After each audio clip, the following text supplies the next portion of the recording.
Hello students, today we will study CBSE Boards Class 10th, Lesson First, A Letter to God। बच्चों आज हम CBSE की class 10th के A Letter to God की study करेंगे जिसे लिखा है JL फ्यूएंट्स ने। बिफोर यू रीड, बच्चों इंट्रोडक्शन में बताया गया है दे से फेथ कैन मूव माउंटेन्स। वो कहते हैं कि विश्वास पर्वतों को भी हिला सकता है। But what should be put our faith in, लेकिन क्या हमें अपने अंदर ऐसा विश्वास रखना चाहिए? लेकिन हमें क्या ऐसा विश्वास अपने अंदर रखना चाहिए? This is the question this story delicately poses. यही वो प्रश्न है जिसे ये स्टोरी बड़ी कोमलता के साथ उठाती है या रखती है। Lencho is a farmer who writes a letter to God when his crops are ruined, asking for 100 pesos। Lencho एक किसान है जो एक पत्र लिखता है ईश्वर को जब उसकी फसल बर्बाद हो जाती है। किस लिए लिखता है? 100 पैसेस के लिए, यानी वो पत्र लिखकर 100 पैसेस की मांग करता है। Does God send him the money? क्या ईश्वर उसे पैसे भेजते हैं? Think what your answer to this questions would be. सोचो तुम्हारे उत्तर क्या हो सकते हैं इन प्रश्नों के। एंड गेस, और अनुमान लगाओ, हाउ द स्टोरी कंटिन्यूज, कि स्टोरी कैसे आगे बढ़ती है। Before you begin to read it, तुम्हारे इसे शुरू करने से पहले। ये बच्चों इंट्रोडक्शन था। अब आइए सीधे लेसन पे आते हैं और स्टार्ट करते हैं। लेसन आपका स्टार्ट होता है। The house the only one in the entire valley sat on the crest of a low hill. वो घर अकेला घर था जो पूरी घाटी में अकेला था और स्थित था on the crest of a low hill, एक निचली पहाड़ी की चोटी पर। यानी वो मकान पूरी घाटी में निचली पहाड़ी की चोटी पर स्थित अकेला घर था। फ्रॉम दिस हाइट, इस ऊंचाई से, one could see the river and the field of ripe corn dotted with flowers that always promised a good harvest. इस ऊंचाई से कोई भी देख सकता था नदी को और पके हुए अनाज की फसल को। The field of ripe corn dotted with flowers, यानी पके हुए अनाज की फसल को जिसमें फूल लगे थे उसके खेतों को देख सकता था उस ऊंचाई से कोई भी। That always promised a good harvest, जो सदैव एक अच्छी फसल का वादा करते थे। The only thing the earth needed was a downpour और एटलीस्ट ए शावर। अकेली चीज जिसे इस धरती को जरूरत थी वो थी मूसलाधार बारिश या कम से कम बौछार, हल्की बारिश हो जाए तो अच्छी फसल हो जाती। Through out the morning Lencho who knew his fields intimately. सारी सुबह लेंचो जो अपने खेतों को अच्छे से जानता था, हैड डन नथिंग एल्स, उसने कुछ नहीं किया सिवाय but see the sky towards the north east, सिवाय उत्तर पूर्व में आकाश की ओर देखने के उसने कुछ नहीं किया सारी सुबह। Now we are really going to get some water woman, हम वास्तव में कुछ पानी प्राप्त करने जा रहे woman. The woman who was preparing supper replied yes God willing, और वो महिला जो शाम का भोजन बना रही थी उसने उत्तर दिया हाँ ईश्वर की इच्छा। The older boys were working in the field while the smaller ones were playing near the house until the woman called to them all। जो बड़े लड़के थे वो खेतों में काम कर रहे थे और जो छोटे थे वो घर के नज़दीक खेल रहे थे, जब तक कि उस महिला ने उन सबको नहीं बुलाया। कम फॉर डिनर, आओ रात्रि के भोजन के लिए। It was during the meal that, ये भोजन का समय था कि जस्ट एज, जैसा कि Lencho had predicted big drops of rain began to fall. Lencho ने भविष्यवाणी की थी बिग ड्रॉप्स ऑफ रेन, वर्षा की बड़ी बूंदें बिगैन टू फॉल यानी गिरने लगी। इन द नॉर्थ ईस्ट उत्तर पूरब में huge mountains of clouds could be seen approaching, उत्तर पूरब में बादलों के पर्वत नज़दीक आते हुए देखे जा सकते थे। The air was fresh and sweet, हवा ताज़ी थी और सुहावनी थी, मधुर थी या सुहावनी थी।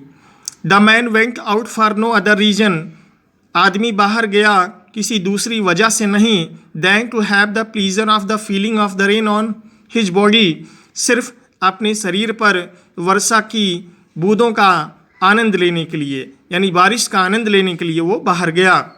And when he returned he exclaimed, और जब वो वापस लौटा तो उसने आश्चर्य से कहा, these ant rain drops falling from the sky, ये वर्षा की बूंदें नहीं हैं जो आकाश से गिर रही हैं। दे आर न्यू कॉइन्स, ये नए सिक्के हैं। The big drops are 10 cents pieces and the little ones are 5। Lencho कहता है कि जो बड़ी बूंदें हैं वो 10 cent के सिक्के हैं और जो छोटी बूंदें हैं वो 5 cents के सिक्के हैं।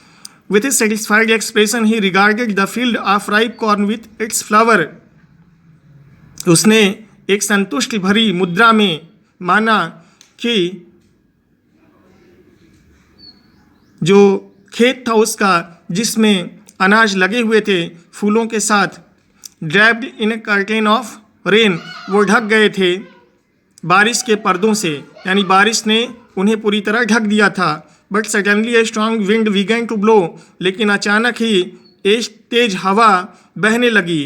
And along with the rain, और बारिश के साथ वेरी लार्ज हेलस्टोन्स मीन्स होता है बर्फ़ के टुकड़े, बहुत बड़े बर्फ़ के टुकड़े बिगन टू फॉल, गिरने लगे, यानी बारिश के साथ बड़े बड़े बर्फ़ के टुकड़े गिरने लगे। This truly did resemble new silver coins, ये वास्तव में नए सिल्वर के सिक्कों से काफ़ी मिलते थे। The boys exposing themselves to the rain, बच्चे अपने आप को एक्सपोज कर रहे थे रेन में, यानी कपड़े निकाल के बाहर रेन में घूम रहे थे, आनंद ले रहे थे वर्षा का। Ran out to collect the frozen pearls, वो बच्चे जो रेन में अपने कपड़े निकाल के वर्षा का आनंद ले रहे थे, वो दौड़े उन जमे हुए मोतियों को इकट्ठा करने के लिए। It's really getting bad now exclaimed the man, अब उस व्यक्ति ने आश्चर्य से कहा, वास्तव में अब बुरा हो रहा है। I hope it passes quickly, मैं आशा करता हूँ ये जल्दी ही गुजर जाएगा। It did not pass quickly, ये जल्दी नहीं गुजरा। For an hour the hail rained on the house, the garden, the hillside, the cornfield and the whole valley. 1 घंटे तक ये बर्फ़ गिरते रहे, घरों के ऊपर, बागीचों में, पहाड़ियों पर, अनाज के खेतों में और पूरे घाटी में। द फील्ड वॉज वाइट, खेत सफ़ेद हो चुका था। एज इफ़, जैसे कि, कवर्ड विथ साल्ट, जैसे कि नमक से ढक दिया गया हो। Not a leaf remained on the trees, पेड़ों पर एक भी पत्ती नहीं बची। The corn was totally destroyed, फसल पूरी तरह बर्बाद हो गई। The flowers were gone from the plants, पौधों से फूल चले गए। Lencho's Saul was filled with sadness, Lencho की आत्मा दुख से भर गई। When the storm had passed, जब तूफान गुजर गया। He stood in the middle of the field, तो वो खड़ा हो गया अपने खेतों के मध्य में, अपने खेत के मध्य में वो खड़ा हो गया। And said to his sons, और अपने बेटों से कहा, a plague of locusts would have left more than this. A plague of locusts means टिड्डियों का एक दल, टिड्डियों का एक समूह, इससे कहीं ज़्यादा छोड़ गया होता, यानी अगर टिड्डियों का दल होता तो इससे कहीं ज़्यादा छोड़ जाता फसल, अनाज को। The hell has left nothing, इस बर्फ़ ने कुछ नहीं छोड़ा, यानी जो बर्फबारी हुई उसने बिल्कुल नहीं कुछ छोड़ा। This year